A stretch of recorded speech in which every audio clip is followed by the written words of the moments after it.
Salut tout le monde, c'est Réal et aujourd'hui on se retrouve pour mon premier commentaire sur Call of Duty Modern Warfare 3.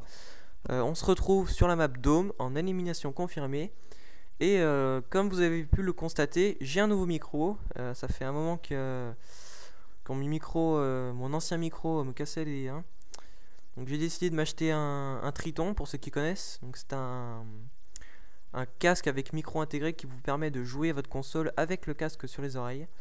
Ce casque produit enfin ça dépend des casques, mais le mien produit un son vraiment Dolby Digital en 5.1 et j'en suis très fier. Donc alors aujourd'hui, premier commentaire, ça se fait hein. On se retrouve donc sur Dome avec en classe, j'ai pris Laser silencieux avec je crois que j'ai pris Pillard, Détermination et Visée solide. En killstreak, j'ai pris les killstreak spécialistes. Donc alors ces killstreak, en fait, en gros, à 2, à 5 et à 7 tués, en fait, vous débloquez des atouts. En fait, c'est vous qui devez débloquer les atouts.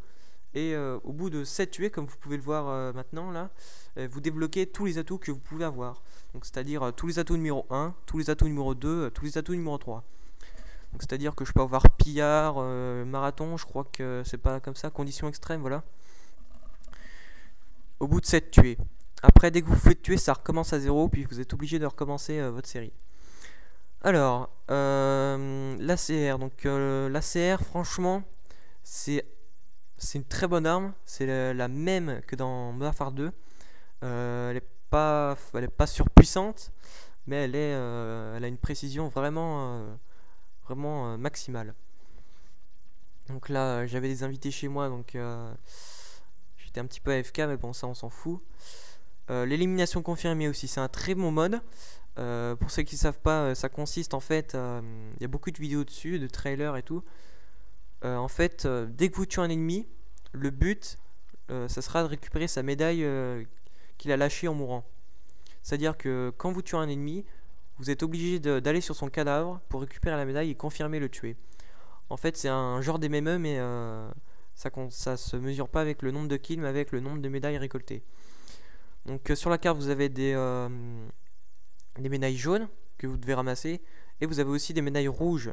Les médailles rouges, en fait, c'est les alliés qui sont morts. Donc si vous récupérez cette médaille, et vous empêchez à l'ennemi de prendre un kill, quoi. Et si je me souviens bien, ça va jusqu'à 65 points, je crois. Ça doit aller jusqu'à là, ouais, je pense. Là, je sais plus à combien de tués je suis, mais je dois être à 15 tués. Un truc comme ça. Là, j'étais vraiment en série, donc j'évitais quand même de rusher dans le tas pour me faire tuer. J'ai essayé de me faire un bon gameplay. Ce qui est le cas, vous verrez à la fin. Et ce fut aussi ma première partie avec mon Triton, mon casque. Je m'étais dit, oh, on va aller tester ça. Je l'avais reçu, c'était dans la soirée. Il était 19h ou 20h du soir. Et je me suis dit, oh, on va peut-être faire une petite partie avant d'aller manger, histoire de voir ce que ça donne avec le casque. Et vous verrez à la fin de la vidéo, j'ai pas été déçu. Vous verrez le score. Dans cette partie, il n'y a pas trop une noob, ça c'est vraiment bien. C'est rare de tomber sur des parties où il n'y a pas de lance-patate, du MP et tout. Donc là on est à 34-30, donc on gagne de justesse, 35-31, voilà. J'ai pas tellement joué l'objectif, hein, j'ai surtout joué, j'étais parti pour un bon gameplay, alors je me suis dit, je me suis concentré sur ça. J'ai pas cherché à récupérer les médailles pour me faire tuer, des trucs comme ça, bidement. Là j'avais vu un ennemi, je me suis dit, il m'avait vu, donc j'ai reculé. Et hop, celui-là je le cut.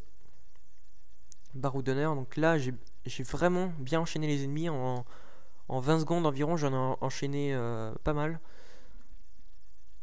Là ouais, j'ai fait crever là. Il y avait un ennemi devant, je me suis vite réfugié derrière les 4x4 là. Là je dois être à 20 et quelques tués. Ou 20, ouais, un truc comme ça. Et en fait, voilà, au maximum, j'essaye de ne pas rester au milieu de la map. J'essaye vraiment de rester sur les extrémités pour éviter de me faire prendre de tous les côtés. voyez là où je suis, ça me permet de le respawn allié est derrière moi, d'avoir les ennemis en face. Et là, je débloque la bombe nucléaire. J'avais vraiment pas en tête, j'avais vraiment pas idée de la faire, hein. Et là, bah, ça fut ma première nuke, donc je la lance direct. Hop. Il y a mon pote The Alex 71 qui m'a dit oh t'as ta nuke, ouais. Donc vous voyez, là je suis mort et puis les séries continuent. Enfin, elles recommencent plutôt. Et nouveauté dans ce Modern Warfare 3, dès que vous mourrez, par exemple, voilà, des plus 900, ma bombe nucléaire a détruit tous les ennemis. Et bah non, la partie ne se finit pas, elle continue avec un petit peu la couleur orange de la map. Quand bah, vous avez sûrement dû voir MW2 ou la mission de Code 4, ça fait un petit peu pareil. Sauf que vous continuez à jouer normalement en fait. Donc la nuque, vous l'avez peut-être vu, mais elle n'y est pas dans le killstreak. En fait, elle est automatiquement dans les vôtres. C'est-à-dire qu'en gros, si on compte pas les autres, vous avez 4 killstreaks. Et à 25 tués, bah, tout le monde a la bombe. Ça, franchement, et petite précision aussi, c'est vachement plus dur d'avoir la nuque sur MW3 que sur MW2. Parce qu'en fait, bah dans ce Modern Warfare 3, pour faire la nuque, vous êtes obligé de tuer 25 ennemis avec votre arme. C'est-à-dire que vous ne pouvez pas faire comme dans MW2, avoir un Apache et puis faire 25 kills vite fait. Là, c'est vraiment, vous faites vos 25 tués, mais avec votre propre arme. Donc cette partie a duré environ 6 minutes. Vous voyez que ces parties de élimination confirmée ne durent pas très longtemps. Et c'est sur ce 33-4-1 que je vais vous laisser. J'espère que cette vidéo vous aura plu. Et moi je vous dis à la prochaine. Portez-vous bien. Ciao ciao.